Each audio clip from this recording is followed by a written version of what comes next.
Hey, adapters, welcome back. Today we have a special lineup. Our guests are Dr. Andrew Steer and Ambassador Patricia Fuller. Ambassador Patricia Fuller is Canada's Ambassador for Climate Change since June 2018. Ambassador Fuller advises both the Minister of the Environment and Climate Change and the Minister of Foreign Affairs on how Canada can best advance its climate change priorities on the world stage and work closely with Canadian missions to put the Government of Canada's environmental policies into practice.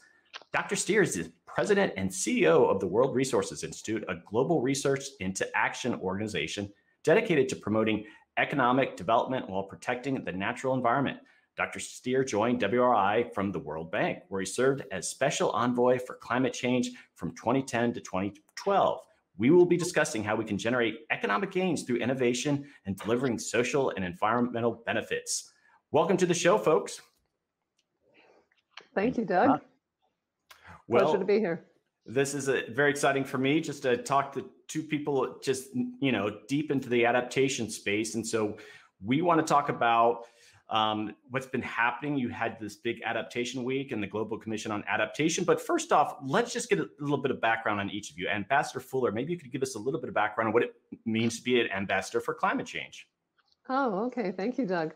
Well, it's a privilege to be in this role because I get to work with people across the globe to advance action on climate change. And that means working with other governments and with the various coalitions that we seek to build, usually based on specific priorities. And one of those is the Global Commission on Adaptation. That it's been a pleasure to work with Andrew on that initiative.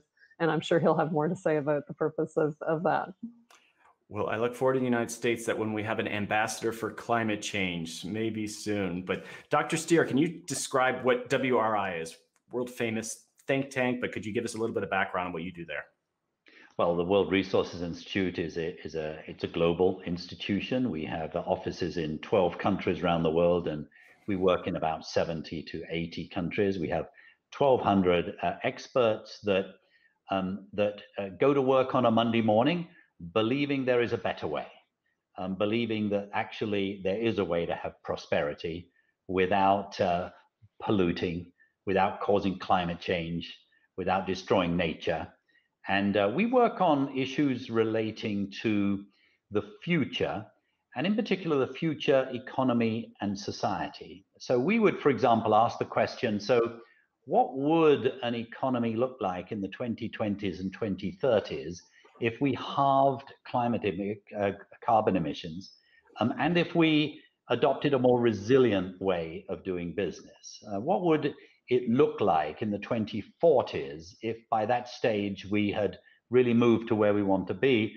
And what would be the policies and the actions that would need to be taken to get there? So we look at a whole range of issues, from the ocean to water, to climate change, to urbanization, but they all relate to each other essentially. And sort of the granddaddy of them all at the moment is climate change, the biggest market failure in the history of the world.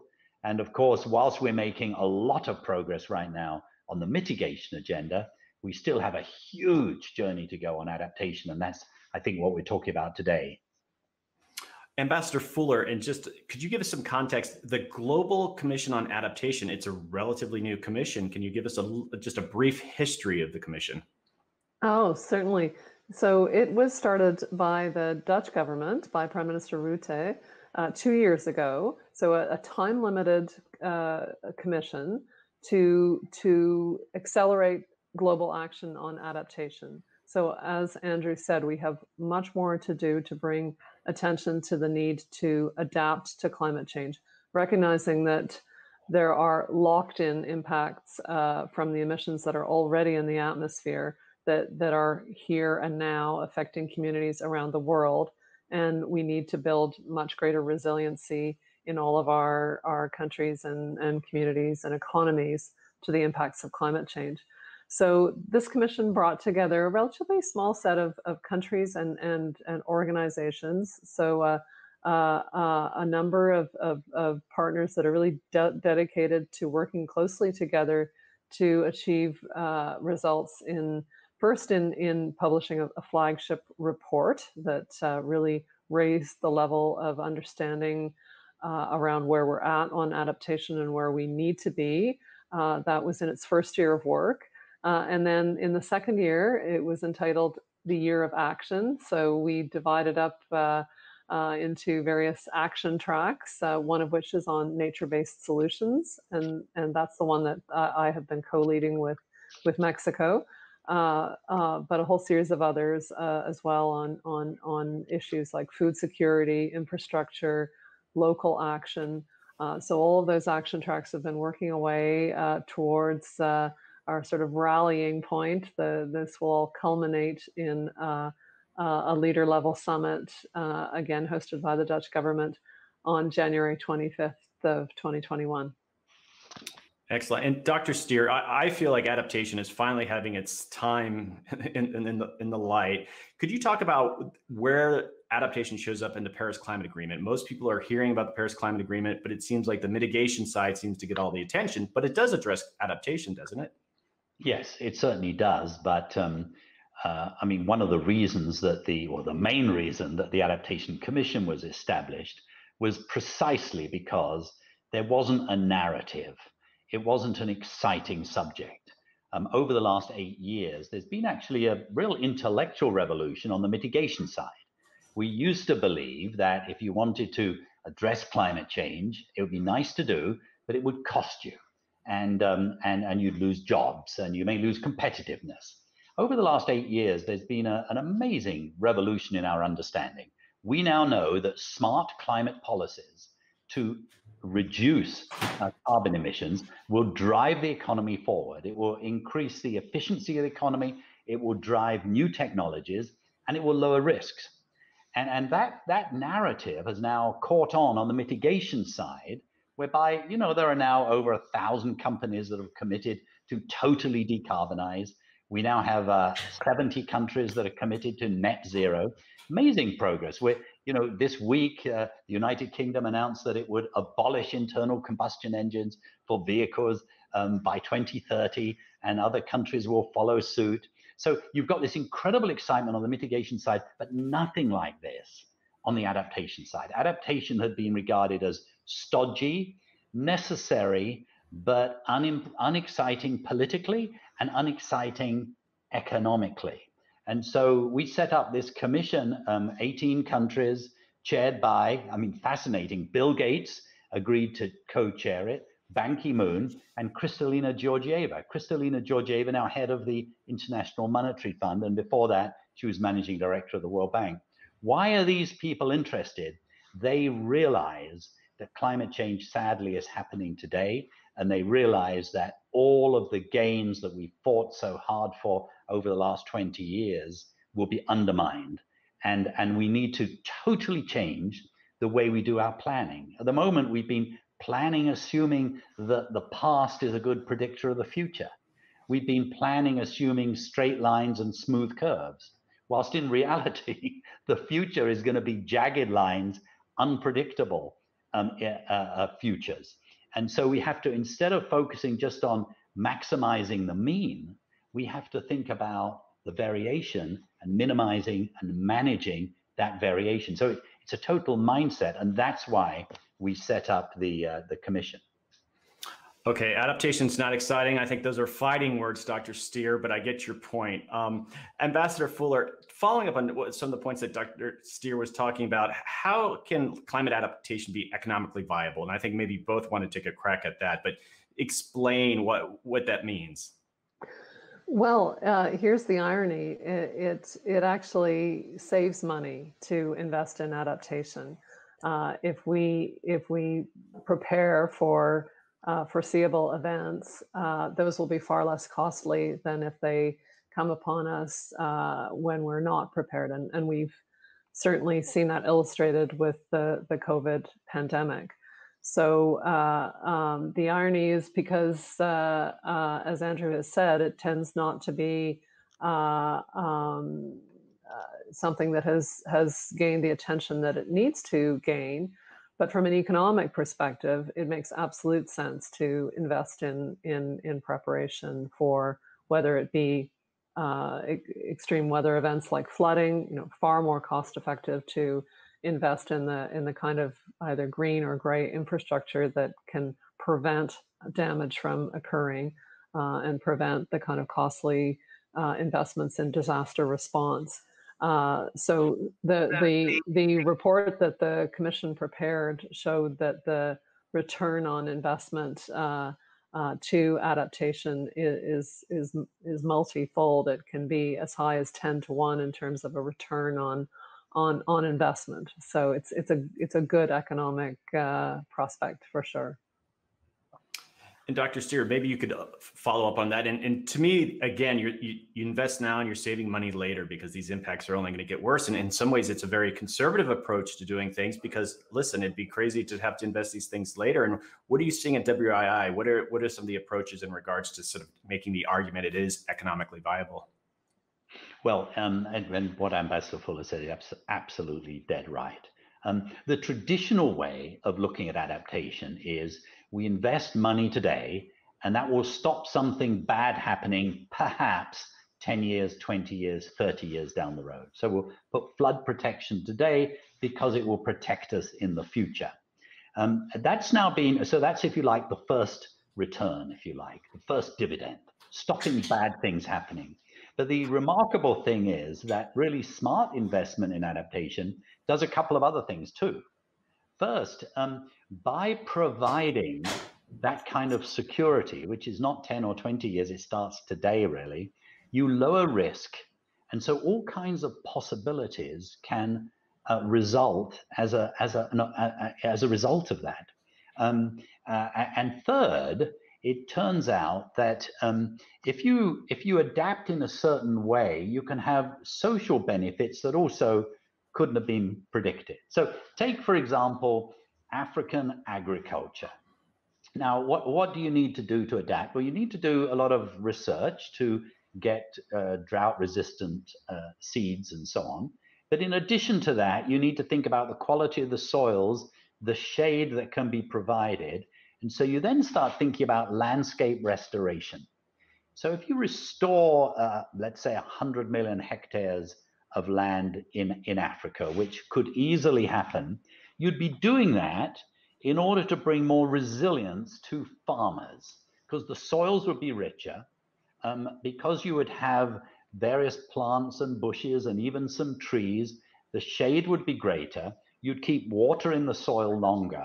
And what happens is, not only do you provide resilience, i.e. adaptation to the fact that water is going to be less predictable, but actually the yield goes up. So farmers' incomes are actually doubled. As a result of that, you get all kinds of social benefits as well, and you link it to the education system.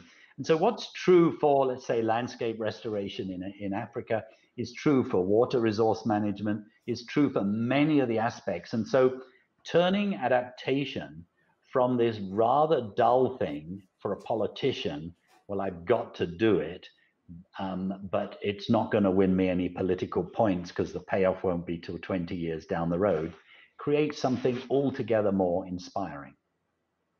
Excellent. Ambassador Fuller, I'd like to just actually get some examples of, in Canada, what is your country doing to ensure a resilient, recovery? And I guess just hearing maybe some of the climate impacts in the United States, we've got hurricanes, we've got extreme heat. I don't hear too much about extreme heat, maybe in most of Canada, but could you share with some of the things that you're dealing with up in Canada?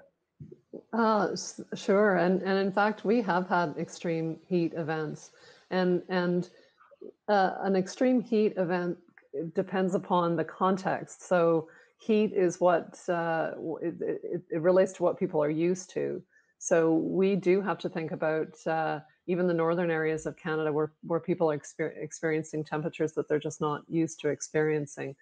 But we also had extreme heat, for example, in Montreal 2 years ago, where around 60 people died of that heat event. So heat is certainly one of the events that we're seeing. Another one is flooding, and that's where we've seen the highest economic costs in terms of flood events. We're also seeing melting permafrost in the north, which is playing havoc with infrastructure, which up to now is dependent upon that permafrost being solid. So we're seeing these kinds of impacts. And so in terms of the kinds of things we're doing and seeking to integrate this into the recovery from the pandemic is certainly in the area of infrastructure, where we've introduced a resilience stream in our special COVID infrastructure funding that enables investments in things like retrofitting of schools for better ventilation, and that can lead to greater resilience. We're also, of course, investing in nature-based solutions, and our economic statement, which was released on just this past Monday, announced resources for the planting of 2 billion trees in across Canada, and that's a great way to generate employment, as well as to provide all those benefits that we've been talking about in terms of increasing the health of watersheds, absorbing carbon, providing a cooling effect in terms of surrounding communities, improving air quality. So all of those multiple benefits. Well, nature-based solutions, Dr. Steer, I want you to follow up on that. Sometimes there's a little bit of friction too. Maybe there's the engineering approach, or there's the nature-based solution approach. At WRI, is that a focus area? Because sometimes it's hard to advocate for those nature-based approaches. They don't necessarily, well, we need to just build a seawall instead of like, let's, reestablish a wetland here. How are you approaching that at WRI? Well, the opportunity for so-called nature-based solutions is vast and has been massively underestimated in its importance by planners. I mean, basically, those who go into infrastructure, especially at the public level, their training has been in engineering. They understand cement, they understand metal. They don't necessarily understand what species of trees you should invest in. They don't really understand the hydrology, but they're learning. And around the world, there is now just an amazing growth of evidence that investing in nature has huge returns. Now, we have to be careful here. I mean, this is not, I mean, it doesn't mean we never ever want to, cast any concrete again. I mean, it's not always gray versus green. It's usually some combination of gray and green. But what we can say unambiguously is the amount of green has been much too little. And we can swing enormously in that direction. And of course, in places where, for example, you have mangroves, I mean, this is like the dream investment, as you know. I mean, mangroves not only protect against flooding, but they also generate huge income due to spawn fishing, but also they absorb more carbon than a tropical forest does. So you've got a sort of triple win there. And there are many, many examples. And so we have a whole team that works on this. And what Ambassador Fuller's done on this action track is fantastic with the Mexicans. I mean, just all kinds of exciting opportunities. And what we need to see now is sort of going to scale on this. I mean, we need to see the big financial institutions really engage, not just the World Banks and the regional development banks, but actually the commercial banks too. And one of the most exciting developments has been that, commercial banks are really trying to think this through now. It is difficult. If you've got loan officers at a commercial bank, I mean, quite frankly, they're used to doing what they've done before. By the very nature of the financial system, it is risk averse. And doing brand new things is something that's quite hard to put their money in. But we're starting to see the huge ship of finance gradually turning around. And it's very, very exciting. And of course, if we're successful at this, I mean, we will see billions or trillions of dollars going into the protection of nature. And you could envisage a time when we really move to nature positive rather than nature negative. Just last week or the week before, we were privileged to be given a very large grant by the Bezos Earth Fund. And we're going to use that to be about $60 million to go to the next generation of monitoring land use change. At the moment, we can see trees falling every week, everywhere on the Earth's surface, down to a 10 meter by a 10 meter. With this, we will be able to see not only the loss of forests, we'll be able to see forests coming back and trees and ecosystems coming back, crops changing, and we will be able to measure from remote all of the carbon that's embedded in that. So you think about that, you'll be able to see the carbon flux, the carbon that's leaving the Earth because we're losing forest, and the carbon that's coming back to the Earth because we're restoring and growing, if you like. What could that do? That could be transformative in climate finance, because you'll be able to know literally almost week by week what's happening to the carbon flux. And of course, under the Paris deal, if we negotiate an Article 6, we will be able to honor that through massive financial flows, many from the private sector. Well, Ambassador Fuller, maybe you could follow up on that too. I do feel that there's a window here that we have for promoting nature-based solutions that I talk to a lot. I interview a lot of folks, urban planners, academics, and there's an opportunity here to make them, I guess, more aware that these are the approaches, because a lot of people are getting into the adaptation space. And I'm just wondering if that's sort of the role of the commissions, saying, yes, consider nature-based solutions, because if we could miss out 10 years, 20 years from now, they might take the sort of shortcuts. Is that a role for the commission to really kind of create broad awareness internationally of like, this is a key strategy? Yes, that's exactly the role, because I think with something like nature-based solutions that many people are simply not familiar with, it's really about putting good examples out there and raising awareness of what this can be. And I think what we find is when we engage with wider audiences on this, there's a huge swell of interest at the community level, because communities that are really, there on the front lines of the impacts of climate change, they can readily see the benefits of, for whether it's, they're on a coastline and they can see that restoring a natural coastal ecosystem can be much cheaper and have so many other benefits versus building a seawall. So there's a lot of community level interest, including from indigenous communities. So we're finding that if we can empower these kinds of voices at the community level to call for more support, more funding mechanisms, making infrastructure funding, traditional infrastructure funding, something that can fund green infrastructure as well. These types of changes, removing barriers to implementation of these types of projects at the community level, that's very powerful. So that's really what this commission work is about, is raising awareness. So we've been having a whole series of events where we're up to 7 now, and we're having 3 more to go before Excellent. The summit. We had one this week focusing on examples in Canada, which had over 400 people participating from across Canada and around the world as well, and just having people share their stories and build off each other's experiences.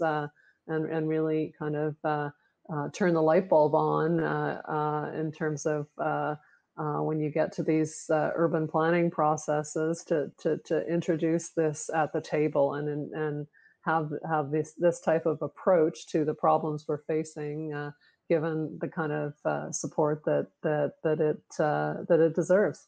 Okay, so Dr. Steer, you guys just had an amazing week. I think Adaptation Week, and I want you to kind of explain that. And I've been in the adaptation space probably for nearly 20 years. And back when I first started, the idea of having Adaptation Week, I mean, that was just crazy talk. And so this is an exciting development, but could you tell us what that even means, having an Adaptation Week? What were you guys up to? Well, look, we have to change understanding. We have to change mindsets, quite frankly, and so that's what that was about.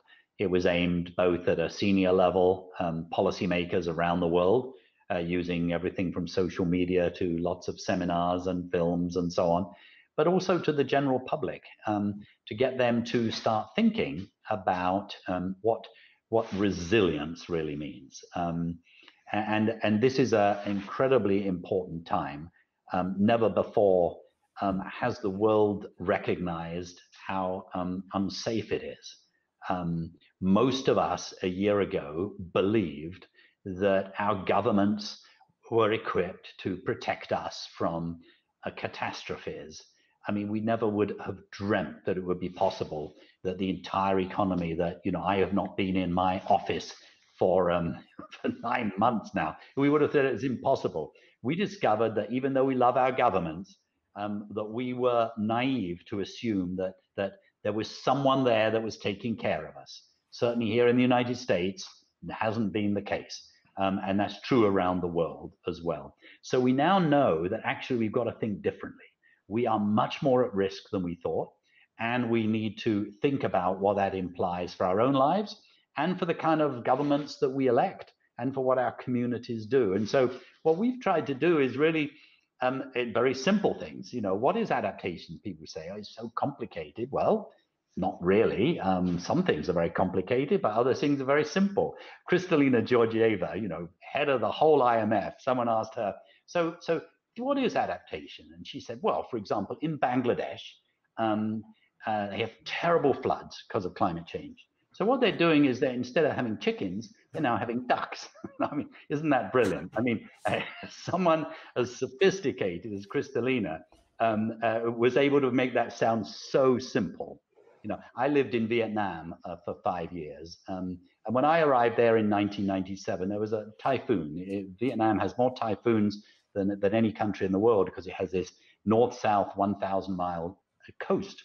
And I think like 5,000 people were killed because of this typhoon. That same typhoon today would kill a maximum of 15 people. So you go from 5,000 to 15. That's adaptation. What did it take? It took weather forecasts, radios on every fishing boat. It made every single school that was built in the central part of Vietnam now has 2 stories so that you can go above. Turns out that second story is used as community rooms. It's used for all kinds of things.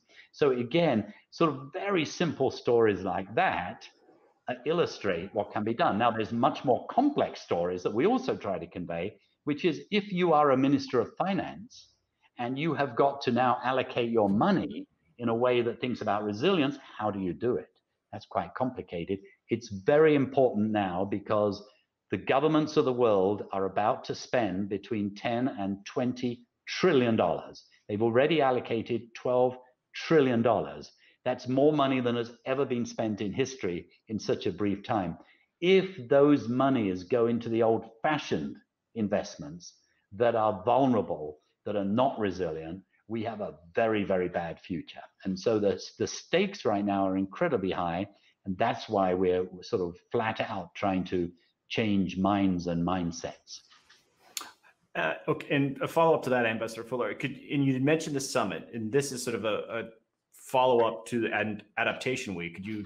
Can you explain what's the goals of the summit? Well, the summit is the culmination of all of this work, and so this is where world leaders will gather to really summarize and highlight what we have achieved in the work of the Commission, and make a call for action for more attention and more action on adaptation in the coming months and years, and looking forward also to COP26, which will take place in Glasgow in November of next year.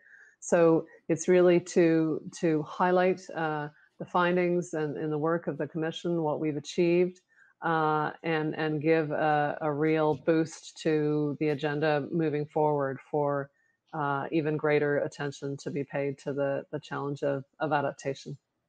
So Ambassador Fuller, I want to stay with you, and I want you to answer this too, Dr. Steer, just sort of wrapping this up. So, let's say you're an adaptation professional watching this. What do you say to them? How can they engage with this? We have the Commission, we have Adaptation Week, we have these summits. Different things are going on, but sometimes an adaptation professional might just, be an international aid person somewhere. They might just be an urban planner. We obviously want this community to grow. What do you recommend to them, how they can kind of engage and learn more about what's happening at your level? Oh, well, I think depending upon their area of interest, there's, as I mentioned, there's these action tracks. So informing themselves about the work of the Commission, which they can do on the web, the website of the Global Center for Adaptation, or WRI, as well. Find the different action tracks that are underway, and see how they might be engaged. We have a whole wide range of organizations that are already engaged in the action tracks. So I suspect that someone in this space would already have some kind of line into one of these organizations that's doing this work. So we would really welcome engagement by people who are interested in these areas. And the area, as I say, that I've been leading with Mexico is nature-based solutions. So we are happy to hear from people who are interested to engage on this topic, because I really do think it is about building these networks and sharing the best practices among those engaged in this field. And Dr. Steer, same question. So my first message to adaptation professionals would be thank you. Your time has come. We are seeing a professionalization of the adaptation and resilience agenda. Just as, for example, in the financial sector, we never used to really understand how to manage risk until we invented stress tests, where we could look at the risk of it. We are now reaching that stage on adaptation. And of course, so we need experts, whether they're engineers working on urban infrastructure, or whether they're agriculturalists working on, or whether they're financial specialists, a whole range of issues. One sort of final point I would make is that adaptation is about people. And one of the great sort of sadnesses has been that efforts to do adaptation have usually been sort of top down, driven by government sitting in some central government office, or even some big NGO sitting in some big NGO office. In fact, the best people to make the decision are those closest to the ground. So at the moment, only 5% of money for adaptation is actually allocated to local communities, who are often the best equipped to decide what to do with it. And getting that kind of sort of vertical relationship, where you have a conversation going on between those closest to the ground and those who have power and money to allocate, is incredibly important. Putting that kind of infrastructure in place, whether you're a multilateral development bank, whether you're a large NGO, whether you're a big government, is very, very important and very exciting. So if you're in adaptation, don't give up your day job. Just work day and night, because it's important. Well, I want to thank you both here at Simpatico. This is a whole global climate adaptation channel. We've created a channel around adaptation, and I've interviewed over 150 people, adaptation professionals from around the world. And so we hope we can continue this relationship with the Commission. We're very encouraged. You're a relatively new organization, and we're even newer. And so please consider the Simpatico as a platform to keep sharing these informations. And I look forward to future partnerships. But thanks for what you're doing, and hopefully we'll have you on again somewhat soon. Thank you, Doug, and thank you for what you're doing. We are really grateful to you. Thank you, Doug. This has been excellent. Thank you so much for the invitation.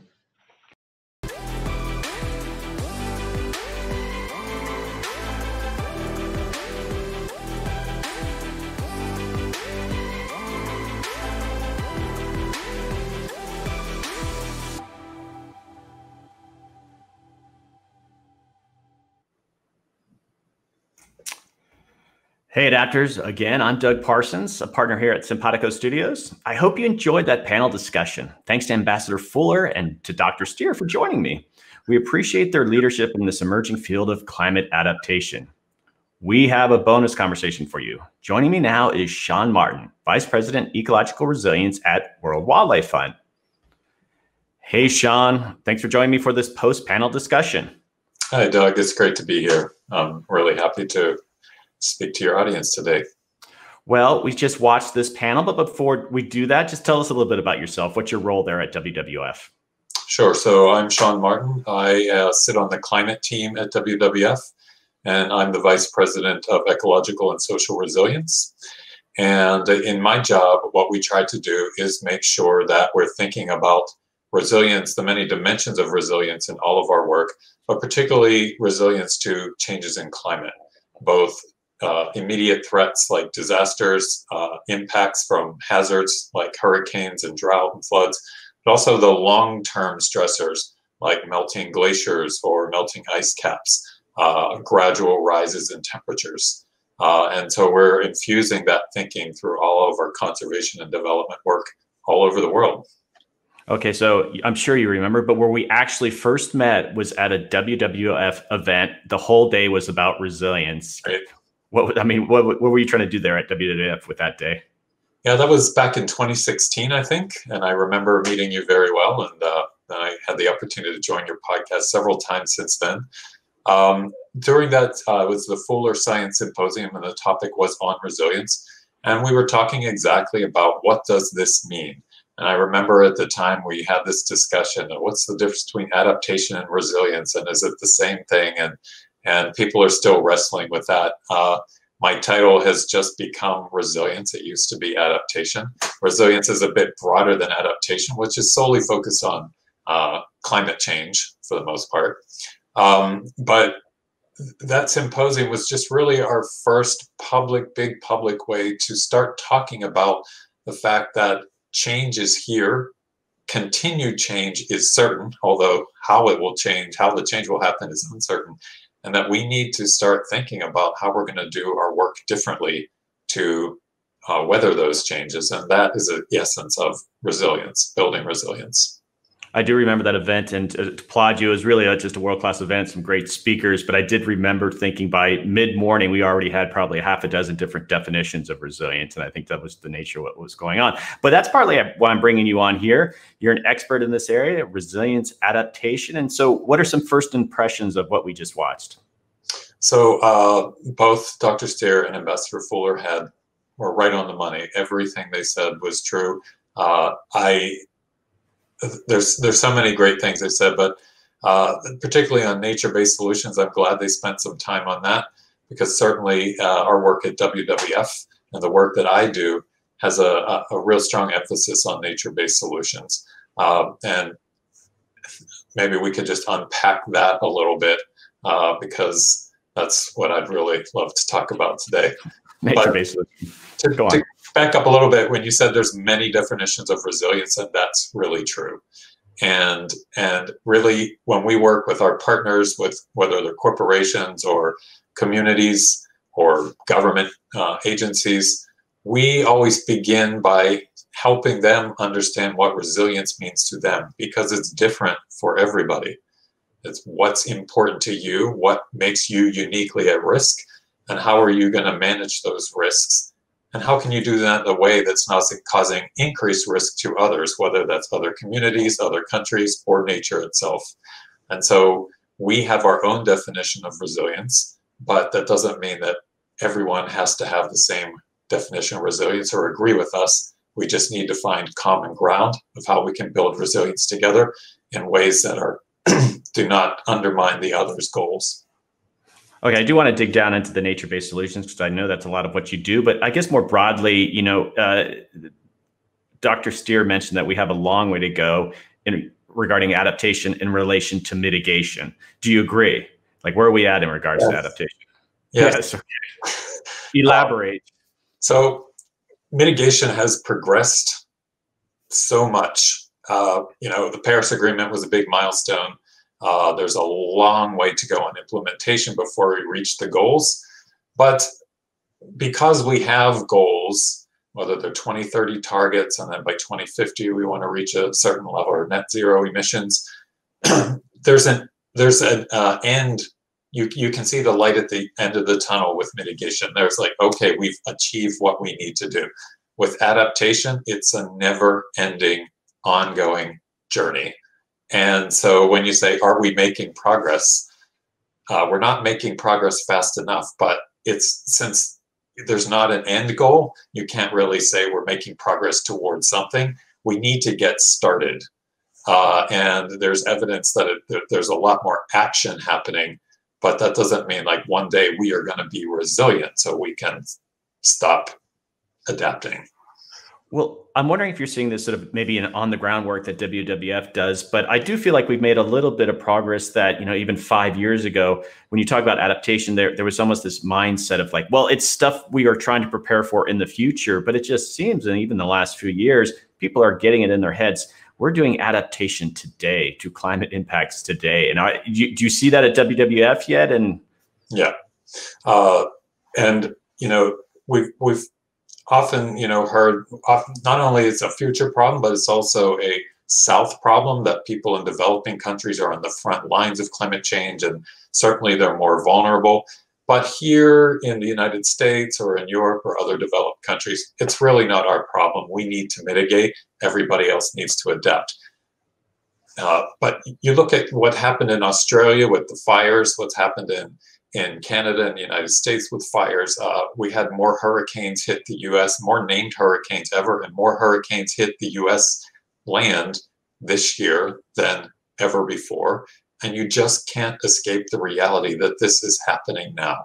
And so it's no longer a future problem in people's minds. It's no longer somebody else's problem, but it's our problem. And I do think, because unfortunately we had to wait until it got to the point where we're getting hammered by extreme events for people to wake up and notice, but it's happened, and it's a good thing. We can take advantage of that motivation. Okay, now I want to make a point of people watching this. I did get questions in the community room, and I'm going to ask those in a little bit. But if you do have questions, please, even on the Facebook stream or within Simpatico, please ask those questions, and I'll try to get to those while I still have Sean here. All right, Dr. Steer, too, I'm going to go back to him. He had some really, I think, fun things to say, and he described adaptation as stodgy. And, I describe it as in wonky in some ways, of saying we're trying to get out of that. And do you agree? Up until now, does it has a persona like that? Stodgy, is that I guess an accurate word at the moment? I've never considered myself a stodgy person in a stodgy field. But I can understand where that might come from. If you're largely talking to people in policy circles, it can become very wonky and technical. You do things like scenario planning based on climate projections, and it can be quite tedious.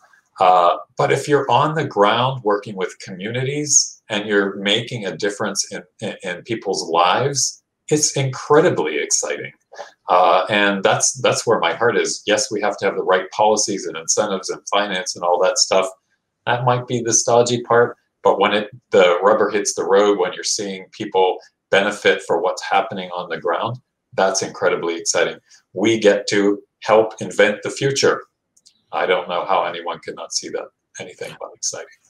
So I half agree. I'm, in my conversations, I think people are approaching it in a stodgy way, and I don't think they recognize that it really is this incredibly, I don't want to say sexy issue, but it's just the challenge of our generation. And I think we haven't caught up to the realization of what it really means and what we're doing here. And so I think just by default, it's sort of people have approached it that way. Hey, I want to get a question. I got a question from the Facebook folks, Marta Vey. How can we, the citizens, put pressure on our governments when we're not experts? And I guess just means in regard to focus on adaptation.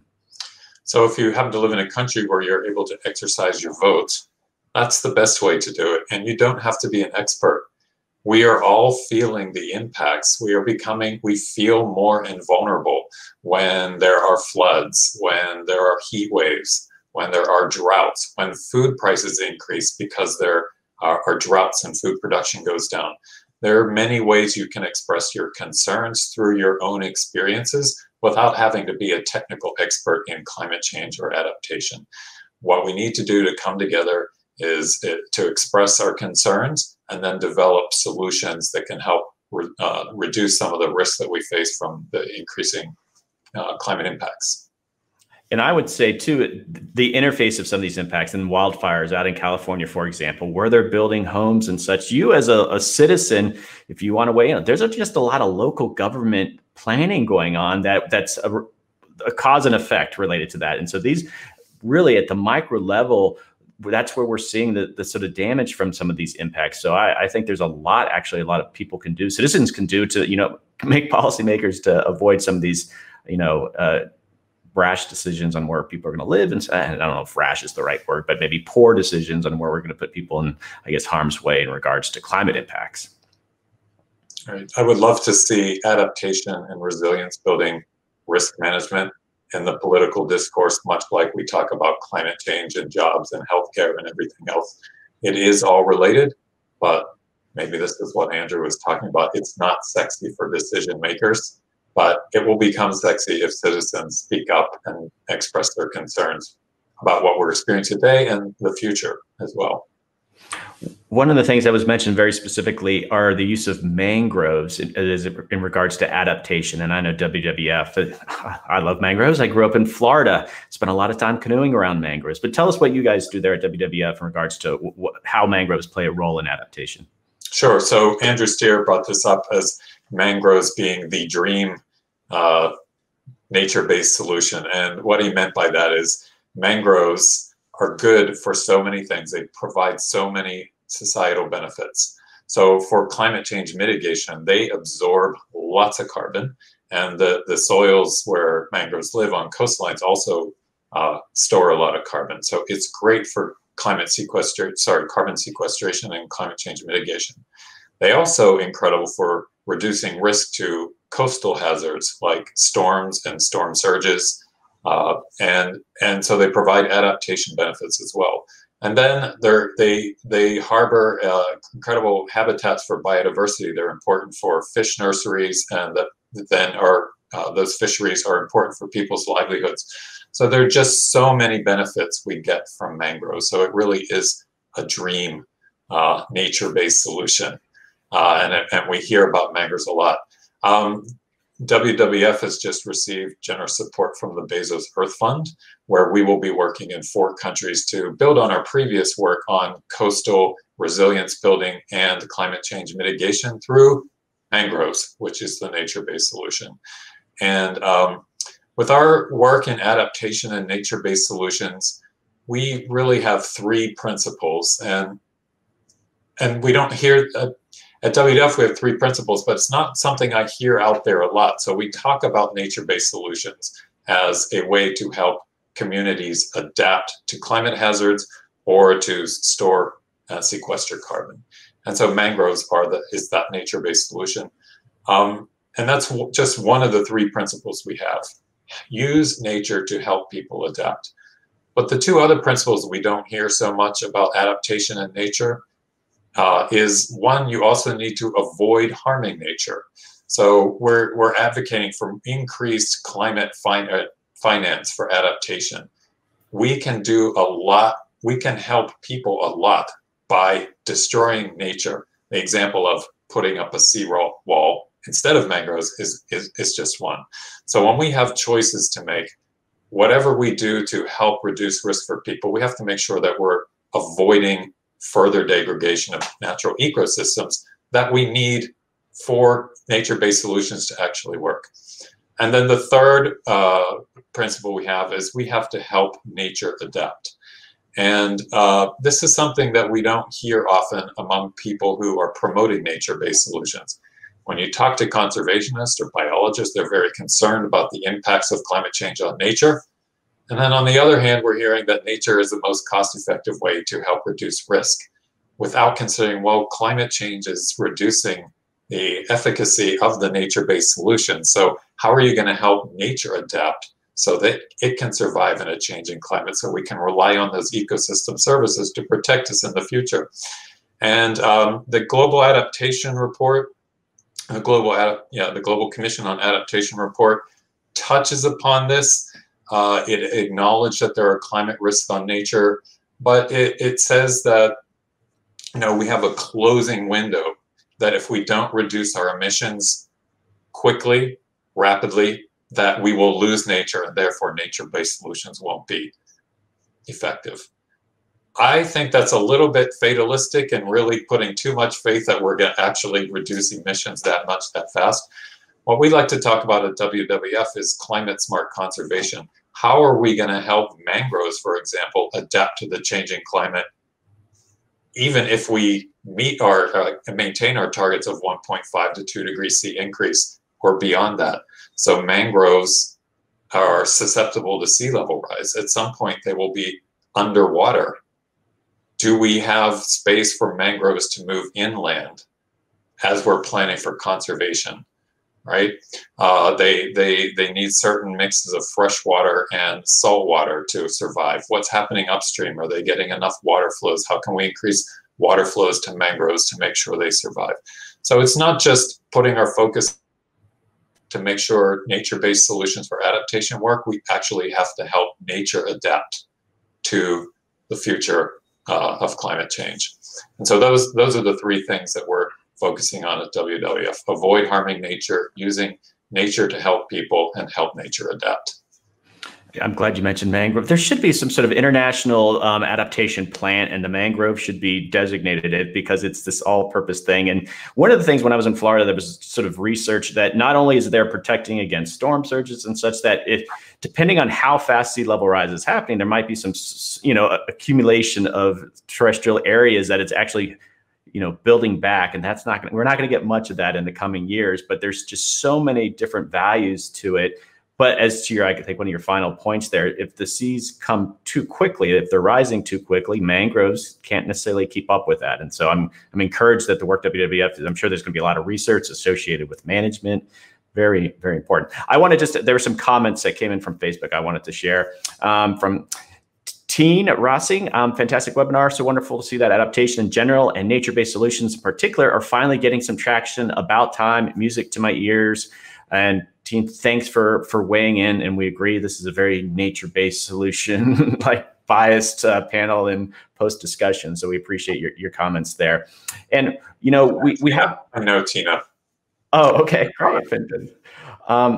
And so we have a few more minutes here, Sean, and I guess I want to talk about how we sort of finished up when I brought up adaptation professionals, and I don't even know if it's being used that much, but I was very encouraged by some things what they both said, but Ambassador Fuller talking about the need to encourage them. You've just been a proponent of adaptation. What's your sense of the space right now? Do you feel like different sectors are, starting to sort of, populate it with people that are doing adaptation work? What's the lay of the land in your eyes? Yeah, I've actually wrestled with this concept of an adaptation professional myself for quite some time. I think early on, there were people who were at the forefront that were exploring ideas and promoting those, but really everyone needs to adapt. Everyone needs to be an adaptation professional. If you're still thinking about solving problems for the future like you were 10 or 15 years ago, you're not adapting.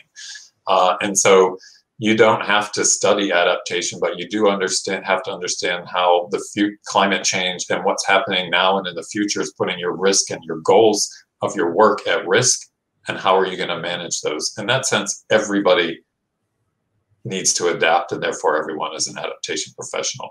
But I also think there's always going to be this set of people who devote their entire careers just to thinking about promoting, creating enabling conditions, doing science and research on the adaptive components of other people's work. When I worked for the State Wildlife Commission in Florida, people who are in conservation, you and I both have that's our background, mine originally. And, I don't know if they appreciate it, but I'm just like, if you're in conservation, you're basically an adaptation professional. I'm sorry.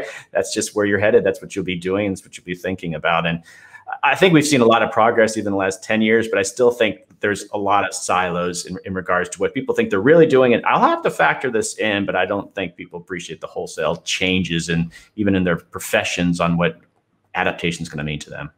Yeah, I think that's true. And in conservation, which by almost definition is a conservative field, we like the way things were in the past and we want to go back to the past. Even in terms we use like restore nature, we have to be very careful because we have to restore it for the future, which means it's not going to look like it was 100 years ago. We have to start playing, what will it look like? What is survivable 100 years from now? And let's start thinking about that and restoring nature in a way that is forward looking rather than backwards looking. Andrew Steer mentioned this as well. And we like to talk about ecosystem renovation rather than restoration. If you have an old house and you restore it, you put it back to the way it used to be 150, 200 years ago. No indoor plumbing, no air conditioning, no heating, lighting. If you actually want to live in that house, you renovate it. You bring it up to modern code so that you can live in it comfortably. And that's what we need to, how we need to think about nature restoration. It's really about what are the right species mix that will be tolerant and resilient to a changing future.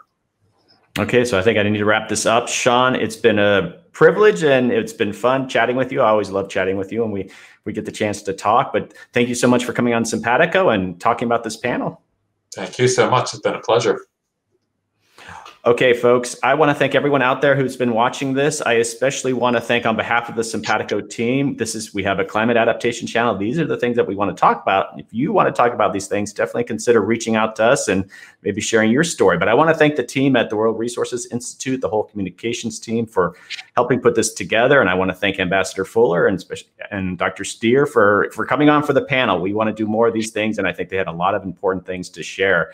And again, we're only going to probably hear more about adaptation, I hope so, in the coming years. And I appreciate everyone who put this together. Thank you.